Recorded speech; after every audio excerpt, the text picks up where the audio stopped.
إن الحمد لله نحمده ونستعينه ونستغفره ونعوذ بالله من شرور أنفسنا ومن سيئات أعمالنا. من يهدي الله فلا مضل له ومن يضلل فلا هادي له. أشهد أن لا إله إلا الله وحده لا شريك له وأشهد أن محمدا عبده ورسوله صلوات الله وسلامه عليه وعلى آله وصحبه ومن دعا بدعوته واهتدى بهديه إلى يوم الدين. يا أيها الذين آمنوا اتقوا الله حق تقاته ولا تموتن إلا وأنتم مسلمون. يا أيها الناس اتقوا ربكم الذي خلقكم من نفس واحدة وخلق منها زوجها وبث منهما رجالا كثيرا ونساء واتقوا الله الذي تساءلون به والأرحام إن الله كان عليكم رقيبا. يا أيها الذين آمنوا اتقوا الله وقولوا قولا سديدا يصلح لكم أعمالكم ويغفر لكم ذنوبكم ومن يطع الله ورسوله فقد فاز فوزا عظيما. مرزا خوشحان لوانەی 38 لەوانەکانی تەسکە بە خزمەتتان بگەمەوە بە مەبەستی ڕەزامەندی خوای گەورە و هیوادارم هەموو لایەکمان سوودی لێوەرگن ئینشاءالله. وەکو لە وانەی ڕابردوو باسمان لە سەبر و ئارامگرتن کرد و باسمان کرد کە بەگشتی دەکرێتە سێ بەش: سەبرگرتن لەسەر تاعات، سەبرگرتن لە خۆپاراستن لە مەعاسی و هەروەها سەبرگرتن لەسەر بەلا موسیبەتەکان. ئیتر وەکو پلە و پایەکانیشمان باس کرد کە هەر بەو شێوەی بەوتە سەرسوودەی کە تازە باسمان کرد کە لە هەمووان بەرزتر سەبرگرتن لەسەر تاعاتە، لە دوای ئەو سەبرگرتن لەسەر مەعسیە، لە دوای ئەو سەبرگرتن لەسەر بەلا و موسیبەت. و باسمان لەوە کرد دەربارەی سەبرگرتن لە ئەنجام نەدانی مەعسیەت بە دوو دافعان دەبێتن، یان ئەوەتە ئەو کەسە لە ترسی خوای گەورە سوبحانه وتعالى، یان لە ترسی ئەو عقوبەتەی کەوا لە نەتیجەی گوناهەکان دێتە سەری، چ لە دونیا چ لە قیامەت لە گوناه دەگەڕێتەوە، یان ئەوەتە شەرم و حەیای هەیە بەرامبەر بە خوای گەورە سوبحانه وتعالى لەبەر هەندێک نایکە. ئیتر هەردووشی هەر باشە، یعنی مهم نەتیجەکەی ئەوەیە کەوا دەگەڕێتەوە ئەو کەسە، دەگەڕێتەوە لە گوناه و تاوان و گوناه و تاوانەکە ئەنجام نادەوزە بە هەر کام لەو دوو دافع بێ. بەڵام ئەخیر پرسیار کە ئەو کاتە با بڵێن لە وانەی ڕابردوو کردمان ئایا کامەی بەرزترە؟ ئەو کەسەی بە دافعی ترسان لە نەتیجەی عقوبەی گوناه و تاوانەکان دەگەڕێتەوە باشترە، یان ئەو کەسەی کەوا وەکو شەرم و حەیایەک لە خوای گەورە گوناه و تاوان ئەنجام نادا؟ دیارە وەکو ئیبن القەیم ڕەحمەتی خوای لێبیتن لە مەدارج کە باس لەو حەقەتەی دەکا دەفەرمی دیارە ئەو کەسەی کەوا بە دافعی شەرمکردن لە خوا شەرم و حەیای هەیە بەرامبەر بە خوای گەورە سوبحانه وتعالى، ئەویان پلە و پایەی بەرزترە، ئەویان پلە و پایەی بەرزترە. ئەو کەسانە ئەوانە وەکو ئەو وەسفی دەکاتن، دەڵێ ئەوانە ئەشرافن لەناو ئیمانداران، ئەوانە ئەهلی کەڕەمن لەناو ئیمانداران. لەبەرەوەی ئەو کەسەی کە لە ترسی عقوبەت دەگەڕێتەوە، لە ترسی سزا و ئاکامەکانی گوناه دەگەڕێتەوە، ئەو کەسە زیاتر بەڵێ یعنی ئەوە شتێکی زۆر چاکە، بەڵام زیاتر ئەوە با بڵێن لەگەڵ عقوبەتەکەی دەژیێ، لە ترسی عقوبەتەکەیە، یعنی چاوی یاخود بیرکردنەوە و هەموو تەسەوراتی لە دەوروبەری ئەو عقوبەت و سزایانەیە کە لە نەتیجەی گوناه هەندێتە سەری، لە ترسی هەندێ. بەڵام ئەوەی دیکەیان زیاتر لەگە مراقبەی خوای گەورە دەژیێ، یان لەگەڵ ئەو ئاەتانی کەوا خوای گەورە باز لە مراقبەی خۆی دەکا و هەیمەنەی خۆی دەکا لەسەر بەندەکانی. إن الله كان عليكم رقيبا، وانە ئەلم يعلم بأن الله يرى. ئیتر بەڕاستی ژیان لەگەڵ ئەو حەقەتەی کەوا دیارە هەر ئەوەشە مەرتەبەی ئیحسانە، وەکو پێغەمبەر صلی الله علیه وسلم لە حەدیثەکەی کە مەشهورە بە حەدیثی جبریل کە باز لە مەراتیبی ئیسلام و ئیمان و ئیحسان دەکاتن، کە دیارە ئیمان لە ئیسلام بەرزترە و ئیحسانیش لە هەردووشیان بەرزترە. مەرتەبەی ئیحسان کوی تعریف دەکات پێغەمبەر صلی الله عليه وسلم: أن تعبد الله كأنك تراه فإن لم تكن تراه فإنه يراك. کەواتە بەڕاستی ئەو کەسێک کەوە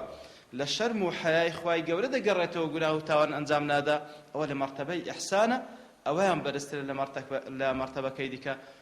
وەکو شاعریش دەڵێتن ئەو کەسە بەو شێوەی دەژیە کە هەر کاتێک بێوێ گوناه و تاوان ئەنجام بداتن وەکەئەنەما بەو شێوەی دەینتە پێش چاوی خۆی کەوا خوای گەورە ڕۆژە قیامەت پێی بفەرمی کاتێک کە گوناه و تاوانت ئەنجامدایە أما استحييت تعصيني تخفي الذنب عن عبدي وبالعصيان تأتيني. إذا ما قال لي ربي أما استحييت تعصيني كوات أويد أنت في الساي خوي كوا خوي الرج قيامته بي بفرمي أي بندكي من شرمد نكر كوا عصياني من تكردو سر بيتيت كر لكاتك دا تخفي الذنب عن عبدي وبالعصيان تأتيني لبندكانم قناها كد دا شار دوا أو زالقل أوش كوا لجير نظري خواي قوري سبحانه وتعالى أو قناه تاوانا أنزام دا إتر أوان ديارة برسترا خواي قوري أو إيمان ما بيبخش بەڵام تاوەکو ئەو خەوفە و ئەو حەیایە کە هەردووچیان وەکو گوتمان باشە هەردووچیان باشە و مهم لە گوناه و تاوان دەیگێڕیتەوە تاوەکو ئەو حەیایە و ئەو ترسان لە ئەنجامەکانی تاوان کاریگەری زیاتر بی لەسەر بەندە پێویستی بە دوو شتی دیکە هەیە ئەویشیان علم و یەقین کەواتە فعلا علمی هەبی و ئەگەر بگاتە دەرەجەی یەقین زۆر باشترە بۆی کەوا چاوەڕوانی دەکەنە نەتیجەی ئەو گوناه و تاوانانە ئەوجا ئەو کاتە فعلا کاریگەری زیاتر دەبێت ئەوە لە ناحیەی ترسەوە و هەروە علم و یەقینی هەبی بۆی کەوا فعلا خوای گەورە سبحانه وتعالى مطلع على عباده من فوق 7 سماوات سبحانه وتعالى لكاتێکدا کەوا استوای لەسەر عەرشی خۆی کردە بە ئیستوایەکە لائق بە خۆی سبحانه وتعالى ئەوجا خوای گەورە ئاگادارە وهو معكم أينما كنتم لە هەر چێن دەرێ بن خوای گەورە بە علمی ئاگادارە پێتان ئیتر دیار ئەوە علمە بەڕاستی ئەو علمەش هەموو کەسێک نیتی ئیتر ئەوجا بەتایبەت کە تەرکیز لەسەرەوەی دەکا وەکو پێیان سەڵسەلام کاتێکەوە خەونەش خۆی دەژێڕێتەوە کە لە سەحیح بوخاری هاتیە کە باز لە هەندێک لە ئەحوالی ئەو کەسان دەکاتن کە لە حەیاتی بەرزەخی لە چه حاڵەتێکدان ئەو کەسانی کەوا گوناه و تاوان ئەنجام دەدەن ئەوجا چەند موقفێک باز دەکا ئیتر ئەویشیان لەسەر ئەساسی ئەو حەدیثەی دەڵێ ئەگەر کەسێک یەقینی بەوەی هەبی کە پێغەمبەر صلی الله علیه وسلم دەجێڕێتەوە ئەوەی کە لە دنیایەدا تەمبەڵی کردێ لە نوێژی سبەینان لە ژیانی بەرزەخی بە بەردێک معەدەل سەری پان دەکرێتەوە ئەو سەری چاک دەبیتەوە دیسان پان دەکرێتەوە ئەگەر یەقینی بەوەی هەبیتن زۆر زەحمەت بتوانین سبەینان بنووی نوێژ نەکا ئەگەر کەسێک یەقینی بەوەی هەبیتن کاتێک کە دیعایەک بڵاو دەکاتەوە کاتێکەوە درۆیەک دەکا و درۆیەکەش بڵاو دەکاتەوە یاخود هەر ئەو درۆی کە دەزانین درۆی خەڵکی دیکەی و بەخۆشی بڵاوی دەکاتەوە بزانی جەزاکەی ئەوەیە وەکو لەو خەونەدا پێ دەجێڕیتەوە کەوا ئەو کەسە لە دەوی ڕاهەتا پشتی سەری شەق دەکەن لە کەپووی ڕاهەتا پشتی سەری لە چاوی هەتا پشتی سەری چاک دەبیتەوە ئەو لایە ئەو جارە ئەو لایەوە لێ دەکەن ئیتر بەو شێوەی لەو عەزابەی دابیتن محاڵە بتوانیتن درۆی بکەوە یاخود درۆی بڵاو بکاتەوە و هەروە کەسێک کاتێکەوە بزانی وەکو پێیان سەڵسەلام هەر لەو خەونەیدا کە باس لە تەندورێک دەکا کە باسی دەکا کە تەنور الزوناتی وەزەوانی ئەو تەندورەیەکەوە پیا و ئافرەتی زیناکەری تێدا دەسووتێندرێ دەڵێ ئەگەر یەقینی بۆی هەبی لە ژیانی بەرزەخیدا لەسەر ئاگرێک دادەندرێتن بە ڕووتیش تاوەکو هەموو خەڵکی بیبینی هەروەکو ئەو گوناه و تاوانەکەی لە پەنهانی و لە شاراوەییدا ئەنجامدا ئیتر خوای گەورە فەسحی دەکا و عەزابیشتدا زۆر مەحاڵە بتوانیتن کە زینا ئەنجام بداتن و هەروە هەر کەسێکەوە یەقینی بۆی هەبیتن کە جەزا و سزای ئەو کەسەی کەوا ڕیبای دەخواتن ئەوەیە کەوا لەناو ڕووبارێک لە خین دەبی مەلەوانی بکە ئەوجا بەردیش دەهاوێنە ناودەمی زەحمەتە بتوانین ڕیبای بخوا ئیلە ئاخری لەو گوناه و تاوانە و ئەنجامانە کەواتە لەقەدەر علم و یەقینی بەڕاستی لەو گوناه و تاوانانە دەگەڕێتەوە لە بەرگەیەکی دیکە هەر لەو بابەتە ئەو کەسەی کەوا سابیرە ئەو کەسەی کە دەوێت سەبر و ئارام بگریکەوە لابد منه هەموو ئیماندارێک پێویستە ئەو سەبرەی تێدا بێ پێویستی بە چ زاد و زەخیرێک هەیە تاوەکو بتوانین سەبر بگری کەواتە زاد و سابرین چییە یەکەم انظر لذة العاقبة بەخۆی سەبر تاڵە بەڕاستی بدایەتەکەی زەحمەت و مەشەقەتی تێدا بەڵام کوو سەبر دەگری لەسەر ئەو تاڵاتیەی سەبرگرتن تەماشای عاقیبەتی ئەو سەبرەی بکە دەزانی چ خۆشی و لەزەتێکی تێدایە سەبری لەسەر دەگری جاوەکو دەڵێ الصبر على مرارة الدواء في البداية کەسێکەوە سەبر بگری لەسەر تاڵاتی دەرمان لە سەرەتادا دیارە کەسێک دەرمان دەخوا کە نەخۆشە ئیتر کەسێک سەبر بگری لەسەر تاڵاتی دەرمان لە سەرەتادا دیارە يورث حلاوة الشفاء في النهاية ئەو کەسە لە نهایەتدا چی لۆ بە پاش دەکەی لە نەتیجەی ئەوەی کەوا سەبری گر لە بیداتەکەی لەسەر تاڵاتی دەرمانەکەی ئەوە حەلاوەتی شیفای لە عاقبەت و لە کۆتاییدا بەدەست دەینی. جا نمونەیەک دەینتەوە زۆر جوانە، دەڵێ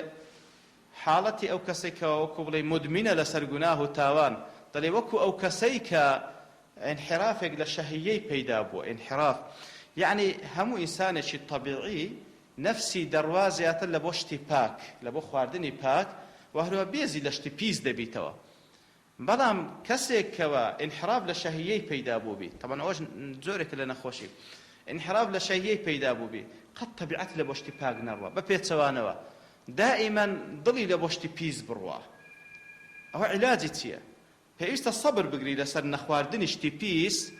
و سەبرە خۆی لێ ڕابین لە شتی پاک، هەتا وەکو وای لێ دێ سەبرە ئەوجا ئەو ژەهرەی شتی پیس و ئەو سمە وەکو کەسێکەوە مدمینبی لەسەر جغارە خواردن، وەکو سمێک لە ناو جسمی دەسوڕێتەوە، وەکو ژەهرێک لە ناو جسمی دەسوڕێتەوە. ئیتر سەبرە بە خواردنی حەلال و تعویزکردنەوەی ئەو برسێتیەکەی خۆی بە حەلال و وازهێنان و سەبرگرتن لەسەر حەرام، سەبرە چەندی جورعاتی سەبر بخواتەوە هەتا وای لێ دێ ئاسار و شوێنەواری ژەهرەکە لە ناو جسمی نامینێ، ئیتر طەبیعەتی دێتەوە جێگای خۆی، ئەوجا دڵی بەرەو حەلال دەڕواتن و ئەسڵەن لەزەتش لە حەلال وەردەگرێت، دێتەوە باری طەبیعی خۆی. ئەوجا دەڵێتن تاوەکو زیاتر ئەو نقطەیە لۆڕۆم بیتەوە، دەڵێ هەوڵ بدە ئەسراری عیبادەت تێبگە، نهێنیەکانی عیبادەت، بەڕاستی عیبادەت عاقبەتی زۆر خۆشی تێدایە. ئەوجا دەڵێ تەماشاکە پند و عبرەت لە ئیبراهیم الخەلیل وەربگرە على نبينا عليه الصلاة والسلام لە نەتیجەی سەبرگرتنی لەسەر ئەو ئیبتلائاتانەی کە خوای گەورە بەسەری هێنا، خوای گەورە چپ لەو پایەج پێبەخشی. وەکو دەفەرمی کاتێکەوە لەگەڵ بابی لێک جودا دەبیتەوە، طبعا ناخۆشە ئینسان خاک و وڵات و خزم و کەس و عائیلە بەجێ هێشتن خۆش نییە، بەڵام دەفەرمی وەکو لە سوڕەتی مەریەم دەفەرمی فلما اعتزلهم وما يعبدون من دون الله وهبنا له إسحاق ويعقوب وكلا جعلنا نبيا ووهبنا لهم من رحمتنا وجعلنا لهم لسان صدق عليا. سبحان الله. إسحاق بيبخشي هل لجياني خوشي إسحاق يعقوبي لي بباشكت هەردوو چیان خوای گەورە پێغەمبەرایەتی پێبەخشین لە ژیانی ویدا بە چای خۆی دیتی. سبحان الله. و هەروە کاتێکەوە سەبری گر لەسەر ئەوەی کەوا خوای گەورە فەرمانی پێکرد ئیسماعیل سەر ببڕی، کاتێک کە بەخۆی و بە ئیسماعیل بەڕاستی نمونەی کەسی سابریان نیشاندا لەسەر فەرمانی خوای گەورە، خوای گەورە سبحانه وتعالى دەفەرمی لە نەتیجەدا وەکو ابن القیم ڕەحمەتوڵڵی عەلەیهی باز دەکاتن، دەڵێ خوای گەورە لە نەتیجەدا بەرەکەتی یەخستە ناو نەسلی ئیسماعیل کەوا بەرەکەتە لە بۆ ئیبراهیمیش عەلەیهی الصلاة والسلام، حتا دەفەرمی بەرەکەتێکی وەک کەوتە ناو ئەو نەسلەی مەلەء الجەبەل وەالسەهلە، با بڵێن ئەو مەنتەقەی بە چیا و بە دۆڵەکانیەوە هەمووی داگرت. سبحان الله. کە لە کۆتا بەرەکەتی و لە گەورەترین بەرەکەتیشی ئەوە بووکەوە خاتم الأنبیاء والمرسلینی لێ بەپاش کرد لەو نەسلە پیرۆزە. لەبەرچی دەڵێ لەبەر ئەوەی وەکو پێغەمبەر صلی الله عليه وسلم لەو حەدیثە صەحیحەدا دەفەرمیتن إنك لن تدع شيئا لله عز وجل إلا بدلك الله به ما هو خير لك منه. ئەو قاعیدەیە بەڕاستی وان حەسەکەش ئەلبانیش تەصحیحی دەکات، دەفەرمی هەر شتێک لە پێناوی خوای گەورە بەجێ بێڵێ، هەر شتێک لە پێناوی خوای گەورە بەجێ بێڵێ ئیلا خوای گەورە تعویز لۆ دەکاتەوە بە چاکتر لەوی. لەبەرچی لەبەر ابن القیم دەڵێتن إنه لن يتكرم أحد على الله وهو أكرم الأكرمين. هیچ کەسێک ناتوانێت چاکە لەگەڵ خوا بکە سبحانه وتعالى، سەخاوەتێک لەگەڵ خوای گەورە بنوێنی لە کاتێکدا خوای گەورە لە هەموو سەخیەک سەخیترە. أكرم الأكرمين. يعني لە پێناوی خوای گەورە حرامێک گواز لێ دەینی، لە پێناوی خوای گەورە سەبر دەگری لەسەر ئەنجامدانی تاعەتێک، متأكيد بە خوای گەورە پاداش تێشی ئەضعاف مضاعفە داتەوە لە پێناوی ئەو کاتێکەوە بەڕاستی ئینسان ئەو سەبرەی گرت بیتن. ئیتر ئەوە قاعیدەیە وزەلۆی هەندێک جاریش هەرچەندە یعنی تعویزەکە شەرنی هەموو جار بەشتی مادی بی، هەموو جار بەشتی مادی بی، ئەسڵەن ئەو حەلاوەت و سەعادەتە ئیمانیە زۆر جارن کە خوای گەورە بە بەندەی خۆی دەبەخشی لە سەرووی ئەو خۆشیانەیەکەوە بەڕاستی وەکو شتی مادی خوای گەورە بە بەندێک لە بەندەکان دەبەخشی. هەروەکو لە شوعەبی ئیمانی بەیهەقی هاتیە دەڵێ ئیبن عەیەینە لەگەڵ کەسانێکی دیکە لە هاوشێوەی خۆی ڕۆژەشان گوتیان با بچین سەردانی عەبدوڵای کوڕی مەرزوق بکەین کەوا نەخۆشە دەڵێ کە چوونە لای دیتیان لەناو ماڵێکی زۆر سادە و ساکار و لەناو جێگا و ڕێگایەکی زۆر بێناس کەوتیە سوبحان الله دەڵێ پێیان گویا ئابا محەممەد ئێمە پێمان گەیشتێ کە لە فەرمودەی پێغەمبەر صلی الله علیه وسلم کە هەر کەسێک لە پێناوی خوای گەورە واز لە دنیا واز لەو مەسائلانە بین لا خوای گەورە تعویز دەکاتەوە بە خێرتر لەوەی کەوا ئەو وازی لێ هێنایە دەی باشە ئەمەش ئەوها دەبینین یعنی کولێکی دەیە ئەو حاڵەتەی خۆی دەڵێ ئەویش جواب داتو دەڵێ ئەو تعویزەی کە خوای گەورە دایتیە من ئەوەیە الرضا بما ترون ڕازی بوون بەو حاڵەتێک کە ئەم تێدامە ئەو زۆر مهمە يعني لەوانەیە کەسێک هەبی مالك الدنيا بی يعني ئەگەر إن صح التعبير وەکو لا شعرەکەی ئیمام شافعی دا هەتێ هەموو دنیا ئەیوێ بی بەڵام تەماشای دەکەی مرتاح نییە ڕازی نییە دائما قەناعەتی نەهاتێ و حەزی لە زیاترە بەڵام ئەویان دەڵێتن خوای گەورە تعویزی منی بەوەی دایتۆ الرضا بما ترون ڕازیمە بەو حاڵەتێک کە تێیدامە ئەوە خۆشە خاڵی دووەم لە زاد و زەخیرەی کەسانێکی سابر و ئارامگر الاستعانة بالله داوای یارمەتیکردن لە خوای گەورە سبحانه وتعالى وەکو خوای گەورە لە سوڕەتی النحل دەفەرمی واصبر وما صبرك إلا بالله واصبر وما صبرك إلا بالله صبر بگرە بەڵام باشیش بزان سەبرگرتنەکەت بالله سبحانه وتعالى کەواتە ئەی مستعینا بالله ئەگەر خوای گەورە سەبرت نەداتێ ناتوانین سەبر بگری ئەگەر خوای گەورە سەبر نەداتێ ناتوانین سەبر بگری کەواتە لە سەبرگرتنت داوا بکە کە خوای گەورە پێت ببەخشی خوای گەورە تەوفیقت بکات بۆ سەبرگرتن جا وەکو ئینسان تاوەکو لەو حەقەتەی تەواوتر تێبگا ئەوەیە کەوا فعلا زۆر بیر لەوەی بکاتەوە کە یەک لە ئەذکارەکانە کە زۆر مهمە و پێیان ساسم تەکی لەسەر کردەوە لا حول ولا قوة إلا بالله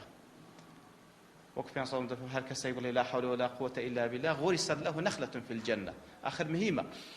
لا حول ولا قوة إلا بالله لا حول واتا ناتواني تحويل ببيو خود بپارێزی لە گوناهێک کەوا ڕوود لێ کردیە خود ئەو ڕووی لە تو کردیە ناتوانین خۆت لێ بپارێزی مەگەر بەخوای گەورە نەبی سوبحانه وتعالى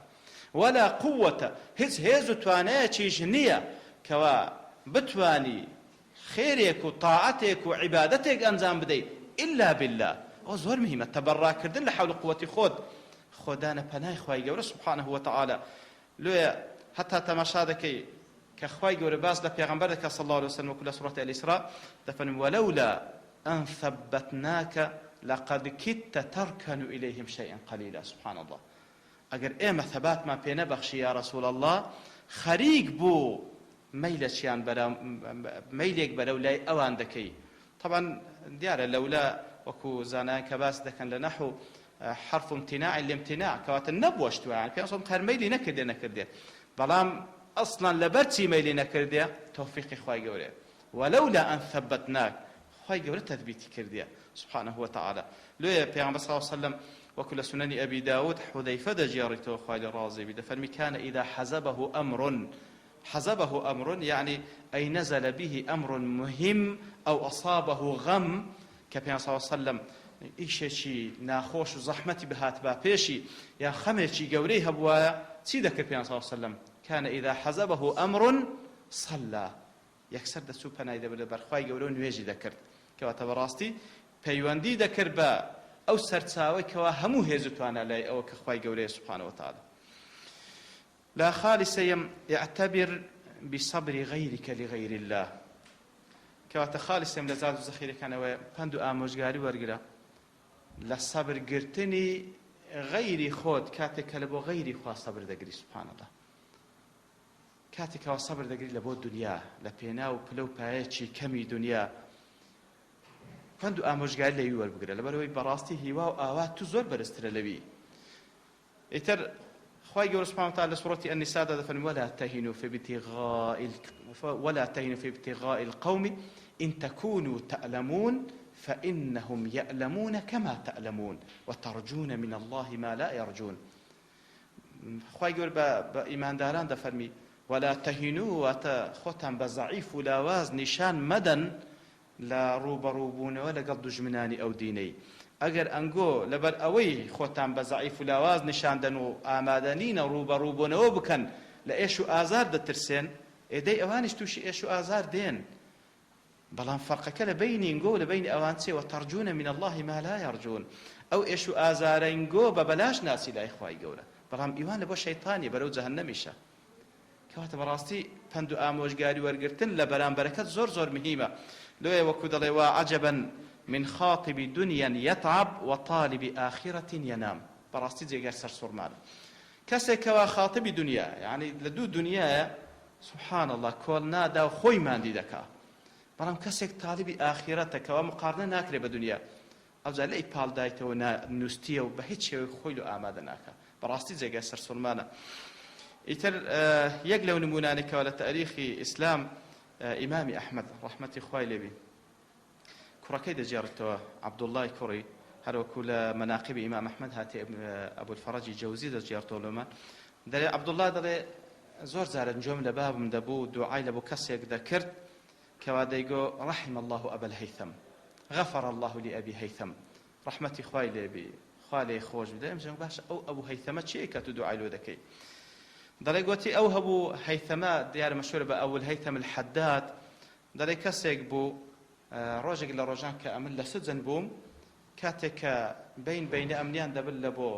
تعزیب و ئەشکەنجەدان دەڵێ ڕۆژێکی ئەمنیان برد لە بۆ تعزیبدان دەڵێ یەکێک لە پشتەوە ڕای کێشام لە شمەکەکەم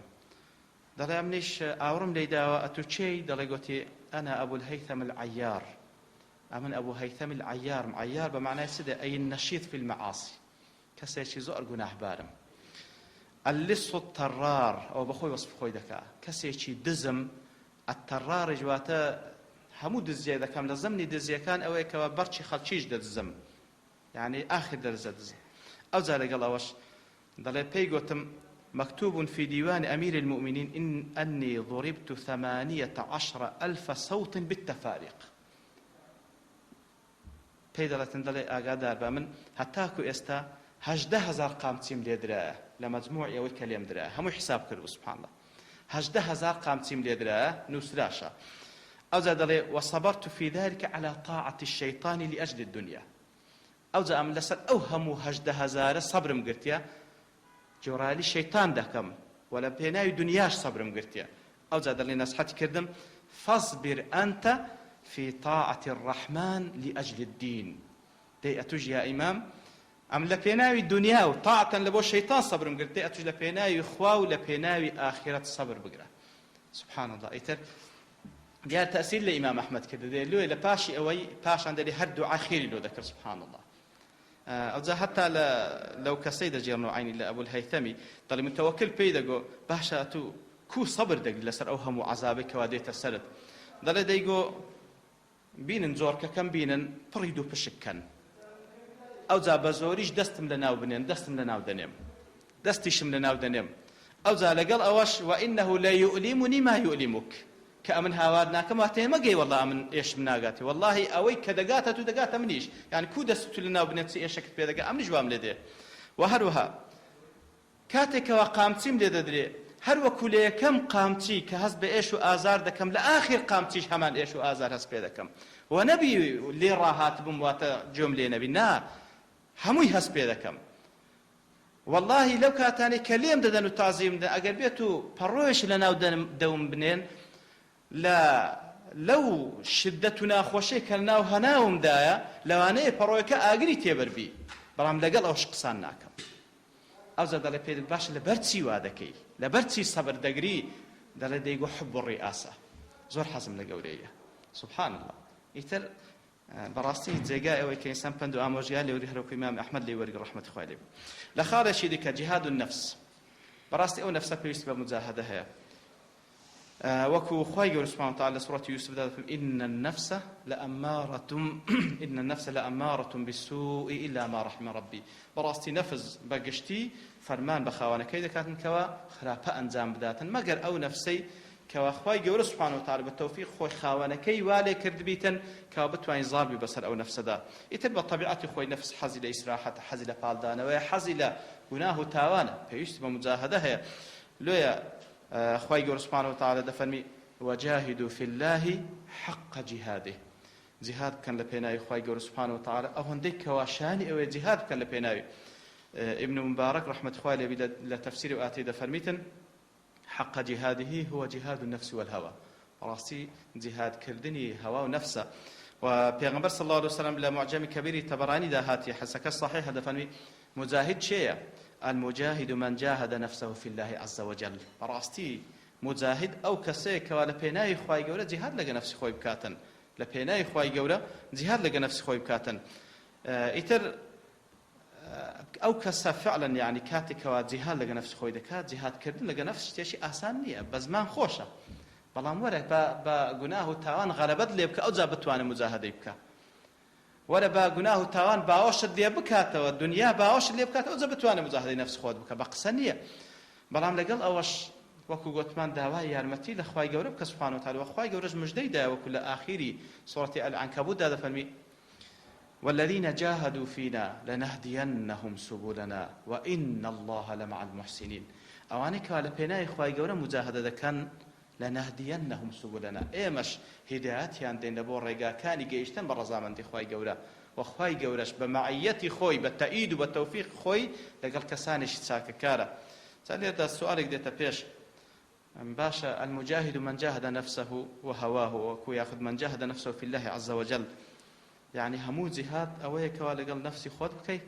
ئەدی جهاد لەگەڵ دژمن و لەگەڵ دژمنانی ئەو دینەی يعني أويان هونية ياخذ أويان أو جهاد الأكبر أويان أصغر نخيروانية بلكو خطوي طبيعي أو كوا أتو فعلا دبي مجاهدين نفس خود بكي أوجد تواني مجاهدين دجمنيش بكي يعني كأوت بينا كلام التأكيد بأوت بينا كري لو يا عبد الله كوري عمر كاتك وبرسال إذا كان ديارة هاد بوشي وي برسال إذا كان جهاد لقل نفس خود كان لقل دجمن دلتن ابدأ بنفسك فجاهدها ها خطوات طبيعية وهاي يا كم جار لقى نفسي خود دس بيب كمجاهد بك أو جادوا لقى دجمنك جواكو ابن القيم رحمة الله بك أو قولي ابن عمر شي دكات ولا زاد الميعاد دفرميتن لو جهاد كردن لقل نفس لبيش جهاد كرنا لقل دجمن لبروي براسي ومقدمية شي طبيعية كسيغن نتواني ظالبي بسر نفسك خوي كبين جنبيه وانيا لناو سينجي خوتا نتواني ظالبي بسري محالة بتواني ظالبي بسر دجمنكت محالة بتواني ظالبي بسر دجمنكت إت التاريخ الشاهدة لويا أو خطوة طبيعية ويكوا جهاد لقى نفس خود بكي أو زادواج جهاد لقى دجمناني خواي قورا بكي لا برقي أخيري لا أو بابتا مضاعفات ياخذ مضاعفات القوة يعني أو صبر كنج نبيت صبر كواكاري قري لسرد هبيتا سن خالش باس كرديا فيش هموشتك الصبر الدائم أو صبر كذا كاريجري لسرد وكو درمانك وخوراكي بسود فيست أو صبرت صبر شي دائم بنوك صبر شي متقطع أو رو صبر تقرس بين ببيت سوانوا لا صبري دائم ديارة وكل حديثي بيان صوصم هاتي كذا صحيح بخاري داها كخوش ويسترين كرده ولا إخوائي جورتشي ها أدومها وإن قل يتلزمني أو أدومها وإن قل صبري شبه تأكيد لو تماشادك يعني زور زان الإنسان كاريك دس بيدكاتن كاريك دس بيدكا ياخذ تندين مشاريع خيرية هي لطاعات وعبادة دس بيدكاتن لأن تيزي كودل انتفاضية شيء إيماني لنضل دروني سر هل داواني لأن تيزي وتاريك جولة دبي حادثيك ببيساوي دكوي يتر انتفاضية لنضل دروني إيمانك دروس دبي وبريار دا فلانة مشروع بك برام لبر أوي اشتكي عاطفية منهجني زياتر يتر دبيني فتريك دروا وصار دبيته سبحان الله وكو الشيخ عثيمين رحمة الله عليه العاطفة هي العاصفة براستي عاصفة يعني وكو عاصفة دائما رشبا لنا كاوك هل ذكاء بلان بردوامينية فتريك ودكو جيته خلاص يتر براستي بيوستا إيش كان منهجي بيش واخد أتو حسابي خل لو كربي يعني هل نمونية شي بسيط لو أنا أبراني لسنتلقى ما من زياتر دزان تماشالك اللي همو صالح كناوي قطابيان دا نسري لبوي كوابيت بجدار بلا بروجي حفظ القرآن كبروجي شي زور براستي بيروزا سبحان الله هندا دين يعني وايلي دين ناتوان استيعابيان بكي يعني هي صالح نية لسروي سطو أو هندا نية ورا تماشاك نهايتي أو صالية كمهر أو سطة تماشاك بويتنيوه صالي دوم تماشاك بويت السيك صالي تارم تماشاك بويت تساريك سبحان الله يعني هو طبيعتي أو شيء أو ها طبيعتي أو ربازي أو ها سبحان الله يعني أواني كلا سرتا دين زورن بلام زۆر کەم دەگاتە نهایەتەکەی سبحان الله سەبری دەوێ بەڕاستی ئیتر مەقسەدمان لە چی یعنی شت بە عاتیفە نەبی پێویستە بە مەنهەج بی دوێ سەبری بەردەوام زۆر پێویستە یعنی لە چەندین حەدیث پێیان سەڵ مەسەن لە حەدیثێک لەوانە لە سونە نەبی داود کەەوە حەدیث صحیحە پێیان سەڵ باز لە دوو شت دەکا ئەو دوو شتە ذکرەکانی پاشی نوێژ وهروە ذکرەکان کاتێکەوە ئینسان دەچیتن لە بۆی بنوی واتە لەسەر جێگا دەیکا هەتا خەوی لێ دەکەوی دەفەرمی ئەو دوو خەصلەتە لا يحافظ عليهما عبد مسلم إلا دخل الجنة سبحان الله بەڵام تەماشای تعبیرەکەی پێغەمبەر صلی الله عليه وسلم لا يحافظ عليهما عبد مسلم إلا دخل الجنة هەر کەسێک